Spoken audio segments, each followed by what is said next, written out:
In the last year, the Irish Tourist Board have been heavily marketing the Wild Atlantic Way, a 2,500 kilometre coast-hugging route designed to rival the US Pacific Coast Highway or South Africa's Garden Route.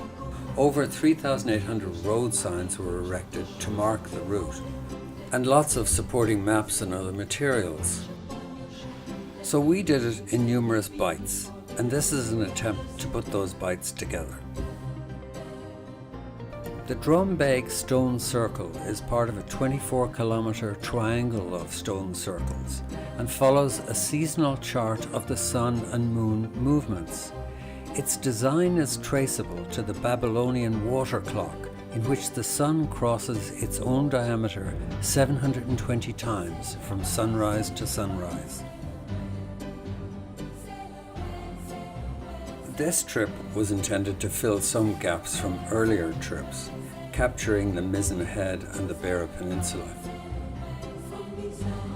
The first night we overnighted in Skibbereen at an old favourite, the West Cork Hotel, and discovered the Church Restaurant, an epic eating experience for those who expect to eat in Skibbereen anytime soon. Then we hit the sailing centre of Baltimore, and Niall wandered up to the Baltimore Beacon at the entrance to the harbour.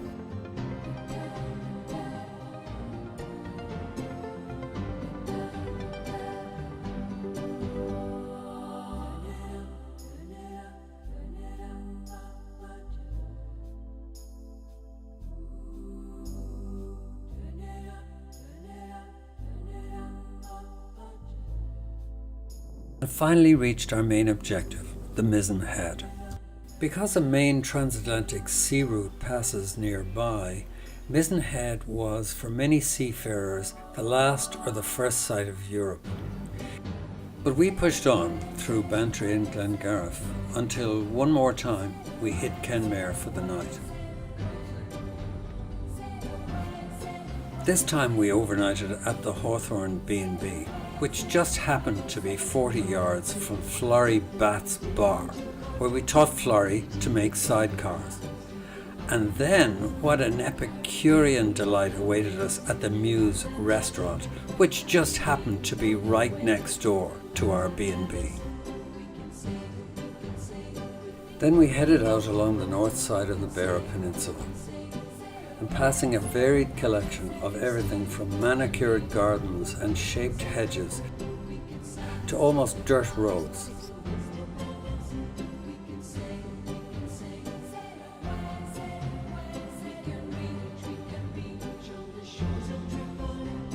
Well, we did find Dursey Island, but at least we can claim to have survived the roads and made it. Then we headed to Castletownbere for lunch and then back to Cork. Once again we hit Kenmare and then pushed north up the peninsula to our location for the night, Carasaibi.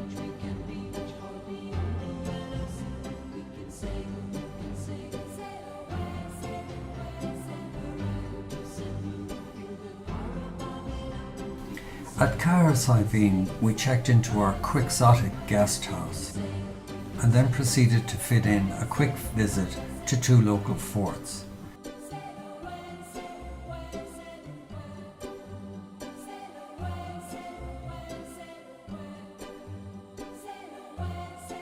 The following morning we were up bright and early and on the road to Portmagee, where Niall had fortunately got a rare cancellation for a trip to Skellig Michael. There are strict limits on the number of licensed boats allowed to access the island and on the numbers of visitors allowed each day. This was the last day of the 2016 season. Skellig Michael is a steep and barren rock 12 kilometres off the coast, and in fact only a few kilometres short of being the westernmost point of Europe. In about 600 AD, Irish monks defied the elements and built a monastery that remained in use until about 1200. The 600 steps to the monastery are one of three routes that the monks developed, and which were used by Vikings to carry off the abbot. On the slightly higher south peak there is a hermitage, not accessible to the public as it requires climbing skills. Though the island had no soil, the monks brought some from the mainland and developed a small garden where they cultivated some vegetables and goats to supplement the primarily fish diet.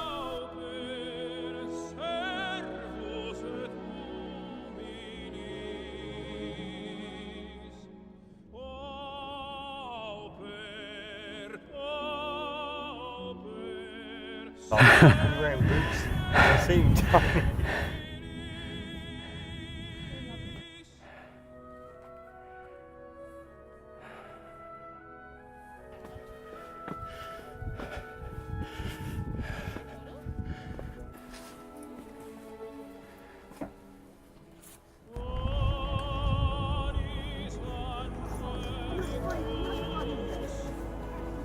Skellig Michael has recently been named one of the top 10 World Heritage Sites and is also featured in the latest Star Wars movies.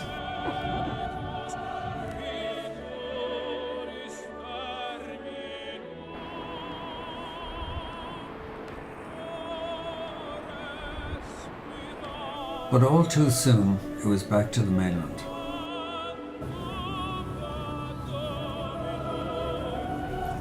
Skellig Michael was a very memorable experience.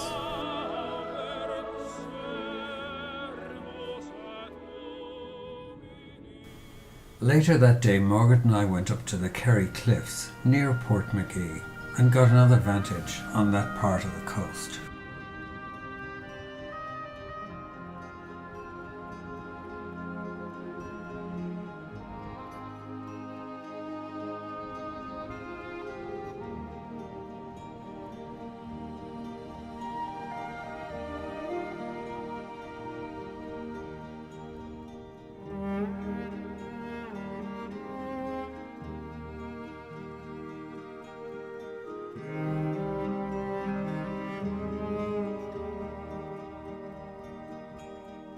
So now we checked into a great B&B, the Horizon View Lodge on Valentia Island, complete with spectacular water views. Then we took a look at Gyocon Mountain,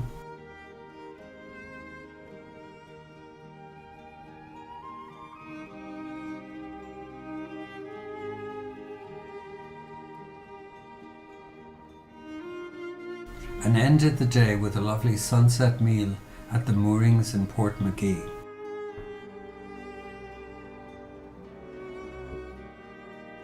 And a pint at the Royal Hotel, the only hotel on Valentia Island. The next morning, after breakfast and fun with the landlord in our B&B, and a final look at his art and his view, we headed out to explore some additional offerings on Valentia.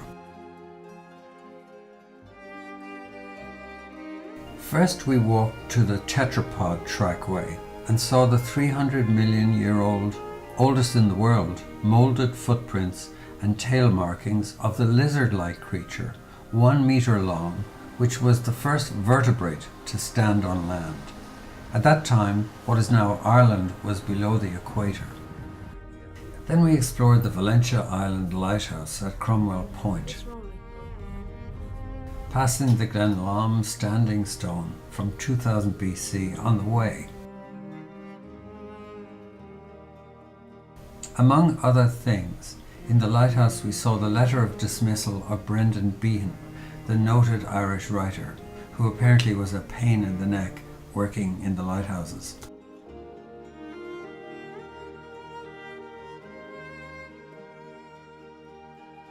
Next we visited the Slate Quarry, opened in 1816, which employed up to 400 people throughout the famine years and which shipped slate throughout the world, but notably to the roof of the Paris Opera House and the Houses of Parliament in London.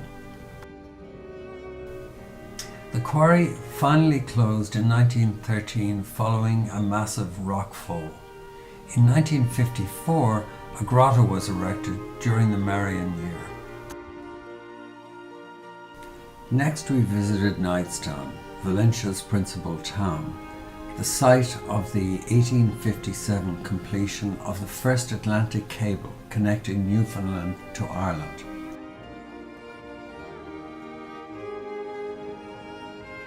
Before leaving Valencia, we spent some time in the Skellig Experience Visitor Centre, which had some very interesting history on the Skellig Islands.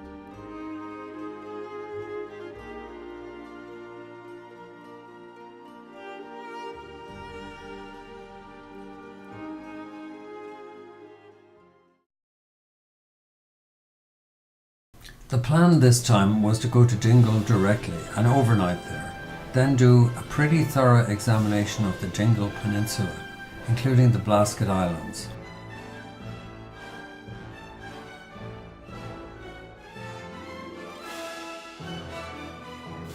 As we were heading towards Inch Beach from Castlemaine, we saw a sign for a viewpoint and took it. It resulted in our getting stuck on a very bad road and ending up on the wrong side of the peninsula. Just one of those things. There's a sign. Now we arrived in Anniscall, known as the place where Tom Crean, the noted Antarctic explorer, lived and operated a pub after his retirement. Crean was a member of both Scott's and Shackleton's voyages and was one of the last 6 who made it in an open boat to South Georgia during Shackleton's epic voyage. Anyway, we checked into the upmarket Dingle Skellig Hotel and quickly hit the road around Schley Head, the extreme end of the Dingle Peninsula. One of the first things we did was stop at the Stonehouse restaurant, adjacent to the 500 BC Dunbeg Promontory Fort. We examined the fort and watched their excellent explanatory film. But as we pushed out to the head, we caught our first glimpse of the Blasket Islands. The Blaskets occupy a special mystique for Irish school children, some of whose school books were written by islanders in Irish about life on the islands before they were forcibly evacuated by the government in 1953. Incidentally, Tierracht Island, the westernmost island of the group, is also the westernmost land of Europe, Iceland excepted, beating the Skelligs by a few kilometres. Inishtuskert is also known as Dead Man, as it resembles a reclining dead man.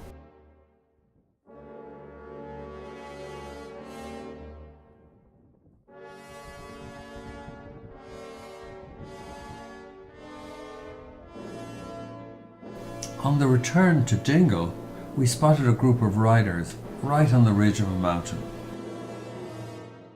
Then we had our final Dingle coffee and headed for the Connor Pass. The pass itself is 1,496 feet up a windy, narrow road. However, at the top, it affords expansive views of both sides of the Dingle Peninsula, including a final peak at Dingle itself.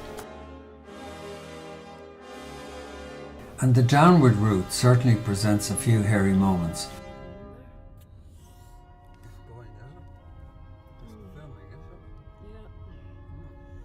Particularly with opposing traffic.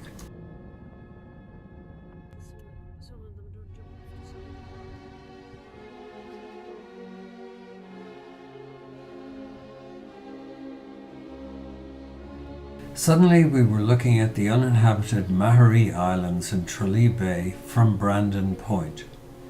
Incidentally, these islands have the largest colony of storm petrels in Western Europe. But we were out of there, heading to Tralee.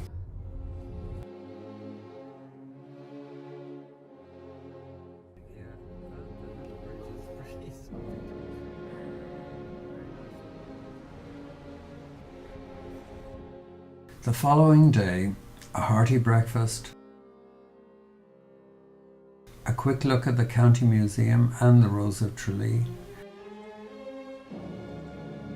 and we were on the road and back in Monkstown in a flash.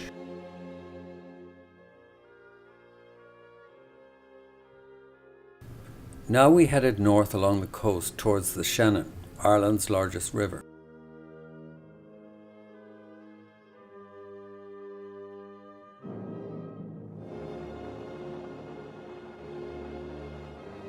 From Ballybunion, the aim was to get to the ferry at Tarbert, cross the river and head out to Loop Head.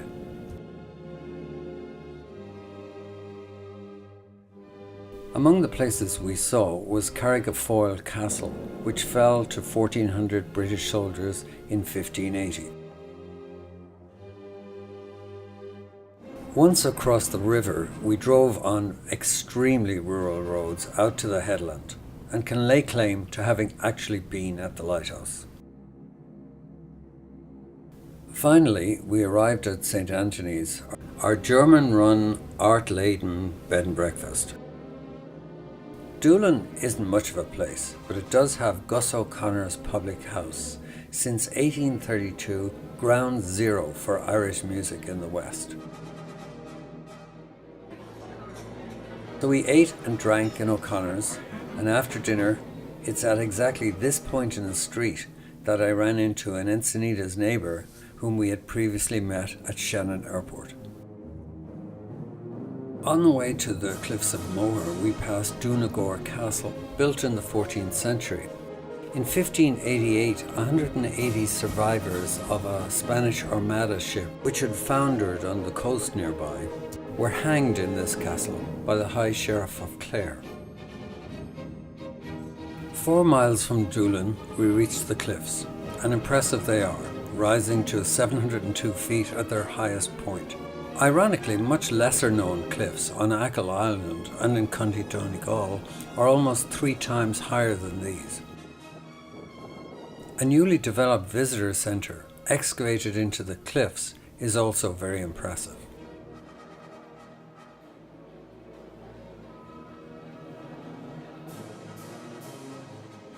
The last thing we did in Doolin was visit the Doolin Caves. These caves were discovered in 1952 by a pair of English students who crawled for 6 hours through narrow crevices and discovered the interior cavern. We descended about 12 flights of stairs and proceeded a good distance along a narrow cave to reach the cavern. But the million-year-old stalactite, the longest known freestanding stalactite in Western Europe, was worth it.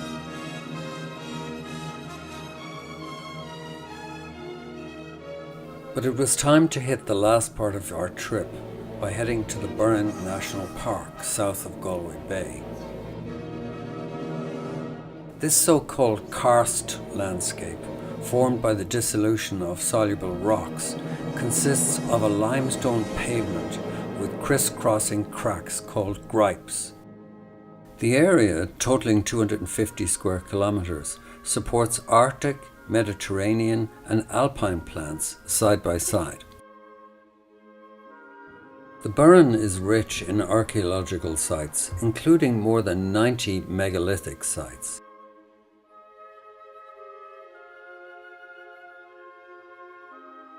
But you can only megalith for so long, and we were hungry, so we resolved that problem in Monks in Ballyvaughan.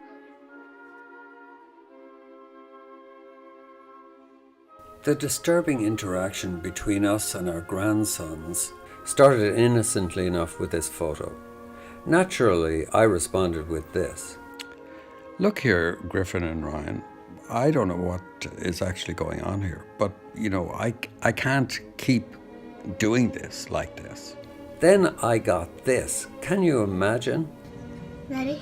Niall, you look very silly there. Disgusting. So I had to give up, simply sending this. Griffin, do you really think I'm disgusting? With that, it was clearly time to get out of Dodge. So we decided to continue our exploration of the wild Atlantic Way, starting where we left off the last time in Galway and ending at Keem Beach on Achill Island. We revisited Connemara Airport, complete with its own cows, and after the 10-minute flight, overnighted in Kilronan, the only town. In Ballygrand, I would swim over the deepest ocean, only for nights.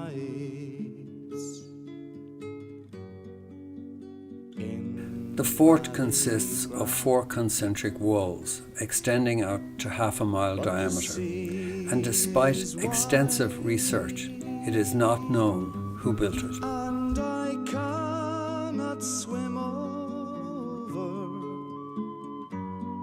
and neither have I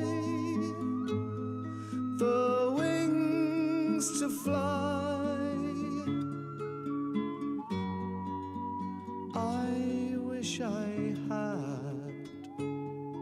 We visited the hideaway cottage of Porrick Pierce, one of the intellectual giants of the 1916 rebellion. To ferry me over. Now we drove across some attractive mountain roads to arrive at our first overnight, the Cashel House Hotel. And what a gem this turned out to be, with lovely rooms, Now in Kilkenny, multiple beautiful gardens, it is reported waterside location, and gourmet food. on marble stones there, Not to speak of antiques up the gazoo. as black as ink. The following morning we were off to Clifton via a very circuitous coastal route. We passed bay after bay on this craggy coast, Support her, but I'll sing no more now till I get a drink. and shortly happened on the memorial to Alcock and Brown, who on the 15th of June 1919 crashed into a bog near Clifton, thus becoming the first men to fly the Atlantic non-stop. Handsome rover from town to town. After a break in Clifton, we embarked on the second day of coast chugging on our way to our overnight stay at the Mulranny Hotel. My days are numbered. The route from Clifton followed the so-called Sky Road and treated us to a constantly changing range of sea views. Then we had the interesting opportunity at Omey Island of driving over the sand to the island during the brief window when the tide allowed. And then we hit the magic of Kylemore Abbey. Built originally in 1867 for a wealthy English tycoon, it was bought in 1920 by the Benedictine nuns after the destruction of their abbey in Ypres, Belgium during World War I. The nuns ran an international school for girls here for over 100 years, closing it in 2010. In addition to the main building, the estate is noted for the lakeside Gothic church and for the walled Victorian gardens. The location speaks for itself. So on we went, past literally miles of rhododendrons, and before we knew it, our car was parked in front of the Mulranny Hotel. There we wined and dined in style, and were off bright and early for the circuit of Achill Island. Once again, the route followed the craggy coast, with clear views of Clare Island, interspersed with frequent sheep bonding, how's it going, lads? And crossing onto Achill at Achill Sound. One interesting place we passed was Grace O'Malley's castle. Grace was a notorious Irish landlord and pirate, about whom there are many stories. She did meet with Queen Elizabeth I in 1593.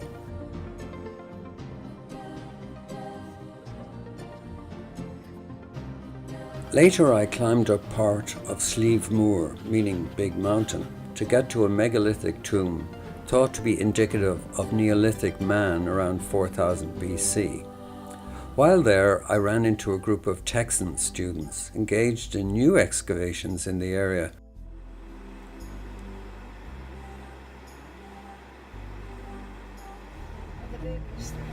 Yeah, look, the baby's having a bit of a fever right off. Having met the residents of Kiel, we pushed on to Keem Beach, our ultimate destination.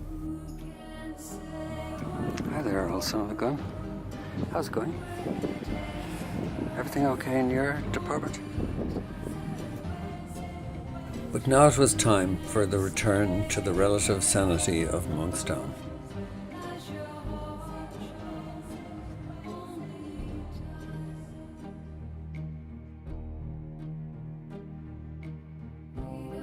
So we resumed heavy partying around Cork for a period and then embarked on our next mission, which was designed to hit the remaining areas of the Wild Atlantic Way that we'd missed up to now. This one was a bit more complicated and involved more miles. So first we travelled to Westport, then explored Clew Bay and the Cada Fields, before staying with Niall's cousin, John Gordon, near Ballina. Then a visit to Margaret's niece Aoife in Strand Hill, and via the passage graves at Carramore to Harvey's Point for the night. Next the cliffs at Slieve Ling and on to Malin Head, the northernmost point of Ireland. Finally, Letterkenny for the night and a quick drive via Dublin to Cork to be at Mamie Bone's party that afternoon. So we shot straight to Westport, a popping town, for lunch.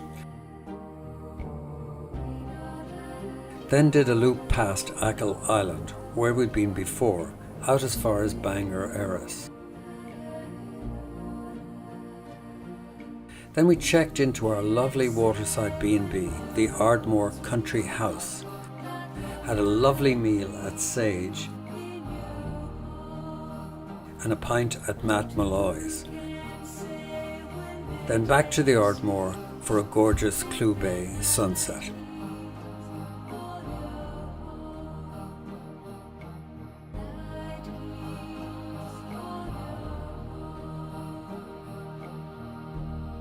Early the next day we were on a boat cruise of Clew Bay, an extraordinary bay dominated by Croagh Patrick, Ireland's holy mountain, and with over 200 islands.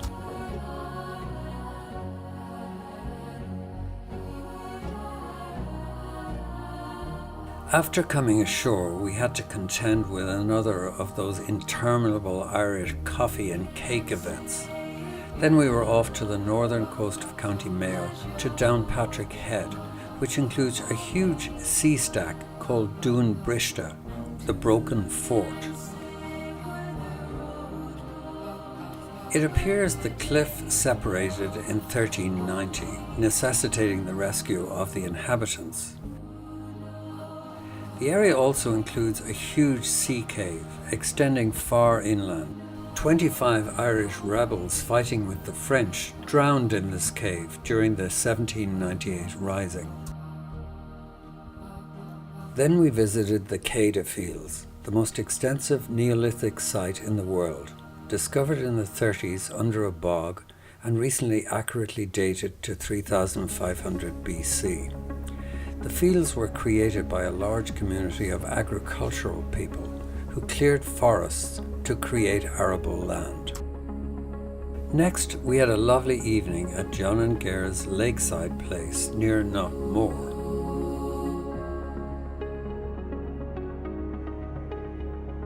The following day, we actually succeeded in finding Aoife, Margaret's niece's place at Strand Hill, just under Queen Maeve's burial ground. Then we were through Sligo and a few miles to Carramore, one of the 4 major passage tomb complexes in Ireland. Discovered in 1779, the site measures over 1 kilometre in one direction and has over 30 monuments surrounding the main cairn, which has recently been restored. While still the subject of academic debate, One Swedish study dates the oldest monument, number 3, to 5400 BC, though there is agreement that the site dates at least to the 4th millennium BC. The sites contained various tributes, including cremated remains, antlers, unopened mussels and oysters, quartz, and small amounts of Neolithic pottery. On a nearby mountain overlooking the site stands Queen Maeve's cairn, with the Queen supposedly standing upright in her armour, ready to ward off all comers. All that Neolithic stuff generated an urgent coffee need in a nearby antique place, and also the need to document a good rain shower. Then we were off to Mullaghmore Head, now a major surfing centre, but which also includes Classiebawn Castle, home to the Earl of Mountbatten. It was here in 1979 that the Earl and his grandson were killed by an IRA bomb on his fishing boat. Hello, horsey. But we had to push on through Donegal and Killybegs until we hit Harvey's Point, one of the best places we stayed on the entire trip. Harvey's basically gave us a small house as accommodation. Excellent cuisine.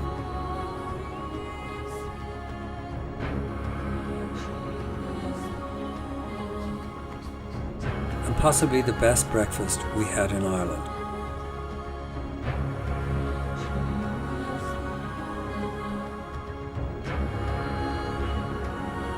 But again, duty called, so we headed to Slieve League at 1972 feet, the highest accessible sea cliffs in Europe.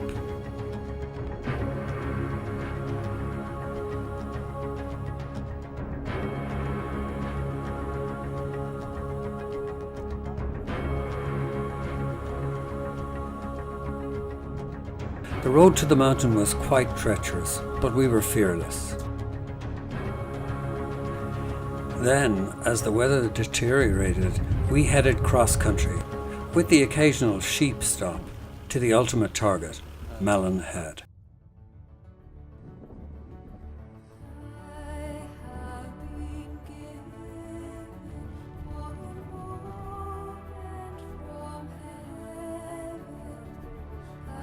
Well, we can say we got there, but we'll also have to say the weather was so bad we could hardly see anything. But we got there. So we overnighted in Letterkenny in the Clanree Hotel, and then blasted by motorway via Northern Ireland to Cork. We arrived in Monkstown at 1:30, in fine time for Mamie Bone's party.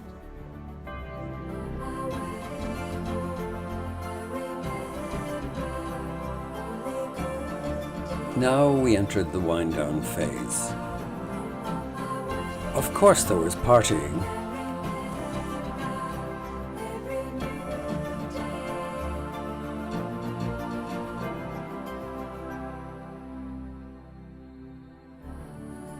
About a week before we were due to leave, we did a quick skirmish to the Wicklow Mountains.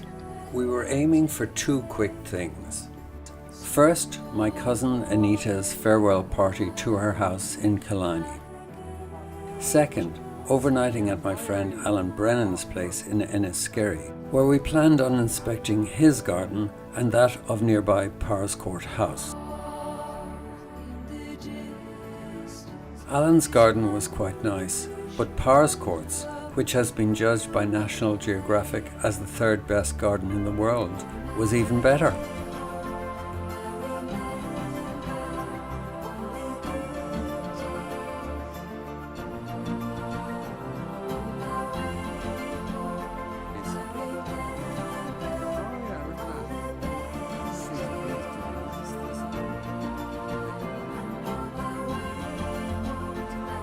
Alan also took us on a drive around the grounds, including the Powerscourt waterfall, which Niall climbed down as a student, and through the mountains to Johnny Fox's, where we joined Bill Clinton as customers.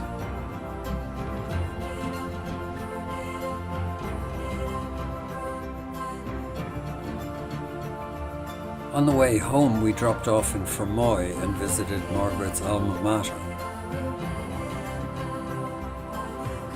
We couldn't find the graffiti that she'd scrawled there, however. But now it was time to pack up the house and get rid of the wasps and enjoy the new fireplace. Then some final glances at Monkstown Bay.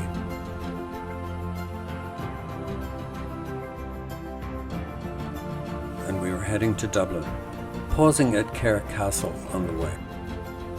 But before you'd know it, we were on Norwegian Air and heading to Finland. But that's another story.